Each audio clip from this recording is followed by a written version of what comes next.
materi teks narasi. Apa itu pengertian teks narasi, struktur teks narasi, dan kaidah kebahasaan teks narasi?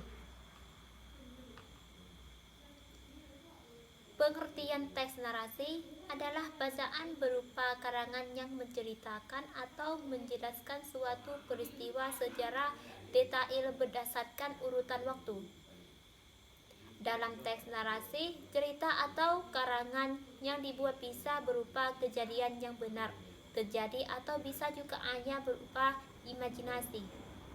Biasanya teks narasi dibuat untuk menghibur pembacanya melalui cerita baik cerita fiksi atau non-fiksi.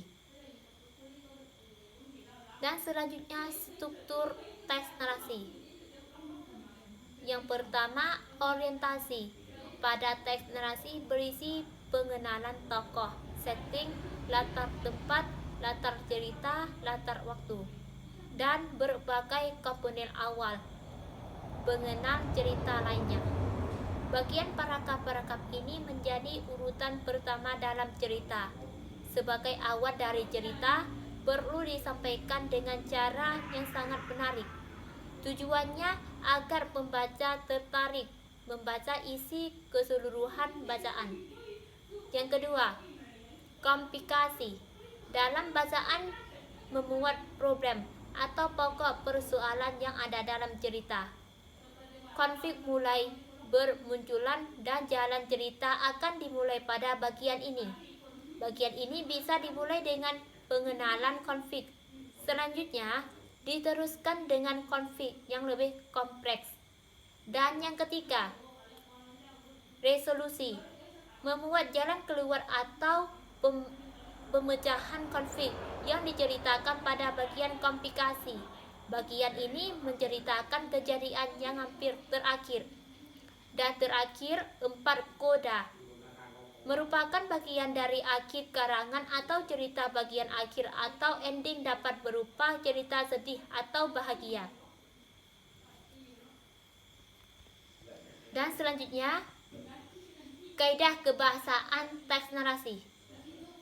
Yang pertama, menggunakan kata kiasan atau metafora adalah majas gaya bahasa yang membandingkan sesuatu dengan yang lain secara langsung. Contoh, kata tulang punggung dalam kalimat pemuda adalah tulang punggung negara.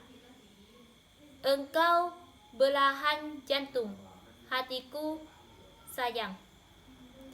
2. Melibatkan kata kerja transitif dan intransitif. Kata kerja transitif adalah kata kerja yang diikuti oleh objek. Objek yang mengikuti bisa kata benda, fasa, atau kata ganti. Kata kerja transitif dapat diubah ke bentuk pasif. Contoh, saya makan sebuah apel. Saya mencintai ibu saya.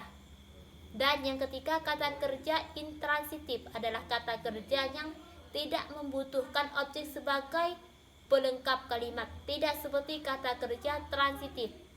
Kata kerja intransitif tidak dapat diubah ke bentuk pasif. Contoh, dia jatuh, mereka tertawa, anak kecil itu menangis. Yang ketiga, menggunakan kata benda, sifat, fasa, atau klausa. Penggunaan kata tersebut disesuaikan dengan topik yang diuraikan atau dinarasikan. Dan yang terakhir, 4. Menggunakan kata penghubung penanda urutan waktu. Contoh, penanda urutan waktu seperti misalnya pertama-tama, lalu, kemudian, ketika, akhirnya, selanjutnya, dan lain sebagainya.